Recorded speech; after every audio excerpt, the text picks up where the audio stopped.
Hey everybody, I'm Clint Walker and this is Real Estate Appraiser Secrets. Today we're going to talk about condition ratings that you see in the report and specifically how to compare a property that's slightly used to one that's brand new. So, condition ratings in the report. These are, you'll see them on page 1 of the report and you'll see them down in the sales comparison grid where we're looking at the comps side by side. And you'll see a rating for the subject that says C1, C2, C3, C4, C5. I doubt you'll ever see a C6 because most lenders' standing orders are if the appraiser arrives at the property for the inspection and they find it to be in C6 condition, which is the worst, then they are to stop work and report to the lender immediately what they found, and it's probably all getting canceled. And C6 is a property that is just, for all intents and purposes, practically unlivable. Okay, most of our lenders that we're dealing with on a daily basis don't lend on that. Most of our lenders that we're dealing with on a daily basis also don't lend on C5, but which is a property that is got some serious deferred maintenance and repairs required, and is on the verge of unlivable. But a C5 rating also, there's sort of this understanding that the appraiser can figure out what repairs it needs to get it to C4 condition. And C4 condition is a condition rating that most lenders can lend on. So C5 is going to be problems for you, but there's a route forward. But that's really not what we're talking about. We'll talk about that another day.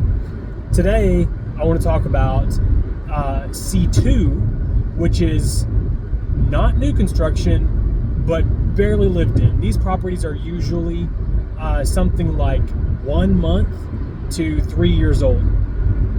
Okay, they are rated C2, and they feature for practically no deferred maintenance, have been lived in lightly, and I can't remember if the official definition says they compare well to new construction, but practically speaking, they compare well to new construction, but they're existing. Someone is living there or has lived there for some period of time. If you've been to one of my classes, you've probably heard me say something like, new construction is C1, but as soon as someone has lived there, the property is C2 and will never be C1 again. You can never unlive in a house. Same goes for, I often get the question, well, what if the house has been completely demolished and renovated to the studs and there's nothing new? I mean, everything is new except for maybe the foundation blocks. I've appraised a house like that, and it is still C2. You can call it whatever you want on the listing. You can say it's new, 99% new, lives like new. Your appraisers are going to call it a C2. And so what does that mean when it comes to comparing the property to other properties? I get asked a lot, can I compare a property that's been lived in for a year to new construction? Yeah, you can.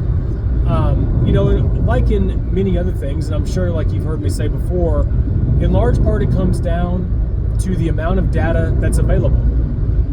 So if you've got a subdivision, you're dealing with a listing that's in a subdivision, the entire subdivision is fairly new. Like, if you're dealing with a Ryan Homes subdivision, they can build these houses start to finish like nothing to somebody walking into the front door in 3 months. So, you could have a person who has moved there, gotten transferred for work, needs to sell, and all this has happened within the first year of the home's construction, and so everything else in the subdivision could be brand new, and so you've got nothing to compare it to. So the question then comes up, can I compare it to the new construction?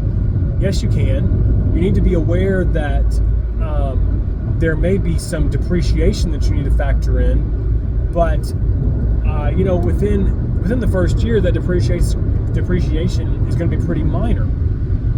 The appraiser is going to need to bracket the property with something older. So if your house is C2, it's not new, They can use new construction, but they also need to use another property that's rated C2 or C3, and then the appraiser knows how to adjust for the difference in condition if it needs to be adjusted for. We don't always have to put a dollar amount adjustment on these differences. We can compare them in a way that we call a qualitative comparison, which would just be to say, I've got the subject is C2. I can't find any other C2s. I've got sales that are C1, new construction. I've got sales that are C3. There may be a little more heavily lived in or a little more lived in than the subject at maybe they're 3 or 4 or 5 years old.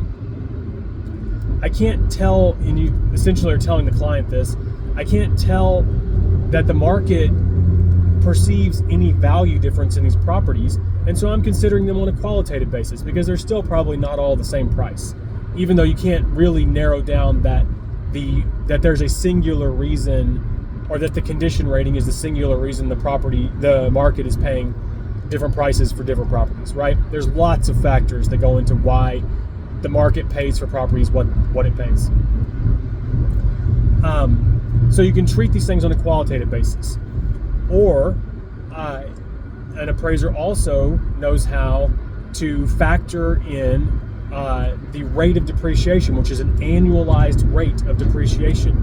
We literally know what the life expectancy of new construction is for certain quality ratings, and we can take that quality rating and we can turn it into an annualized depreciation, which usually comes out somewhere between like $4,000 and $10,000 per year. So once they figure that out, some appraisers might, even if they can't necessarily determine that buyers can tell what this rate of depreciation is, they can apply a rate of depreciation based on another metric.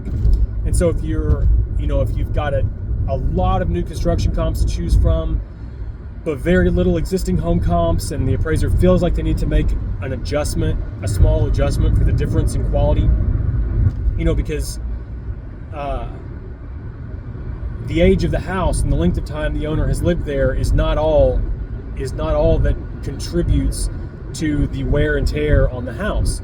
Everybody lives differently in their houses. I don't personally wear shoes in my house. I don't personally have big dogs, and it's my family does not consist of small children who color on walls. So we live very light in a house. So the wear and tear that I inflict on a property in 3 years might be equivalent to what another person inflicts on a property in 3 months. So an appraiser can take that into consideration and apply this annualized depreciation based on that. And you can too, as an agent. So I want you to understand that what you see as an agent when you walk into a house and what we see as an appraiser when we walk into a house are all a little bit subjective. This is sort of a subjective estimation that the appraiser does on the property based on what they're seeing and smelling. It's one of the reasons that it's important for us to go to the property in many cases. So when you walk in, if you walk in and say, gosh, I think this property's been lived in hard, it's probable that when buyers walk in, they're going to perceive that the property's been lived in hard, and whereas you, the listing agent, are coming in without an objective opinion, like you are trying to, as your job, slant this in such a way as to be favorable for the seller. The appraiser's objective and the buyer is biased in the opposite direction. So you walk in, you see the sights, you smell the smells, and you got to determine for yourself how well does this recently constructed but slightly lived in property compare to new construction. And you can start making calculations. What does it take to cure that? Can the seller just clean the carpets and bring this up to basically new construction? Can we, go grab a magic eraser or the can of touch-up paint their builder left them with and bring this back to new construction? Or have they been, have their 3 80-pound dogs torn up the woodwork and ruined the carpets and, inflicted more wear and tear on this property in 3 months, then it really reasonably makes sense to cure. Should we just take the new construction and depreciate it $5,000 or $6,000 or $7,000 and see if that flies with the buyers? So that is essentially how you would be approaching depreciating it, and the appraiser would also come along and do a similar thing, but with a little more scientific approach in their calculation.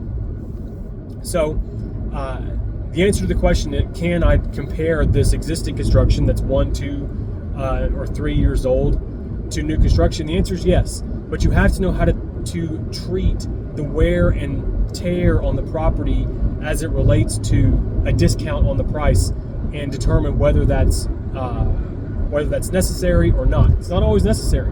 During COVID, existing construction was selling for more than new construction, which sort of flies in the face of a lot of real estate sort of presuppositions. But so it's not always the case. The only correct answer in real estate, especially in terms of appraising, is it depends on the property. But that's sort of how you do it if you're presented with that. That's the answer to are you allowed to? The answer is yes. You just got to know exactly what to do in that situation, how to treat it. So I really appreciate you watching. If you ever need my services, you can find me at appraiserpool.com. You can get appraisals, professional measurements, consultations. If you have questions, you can find my phone number there.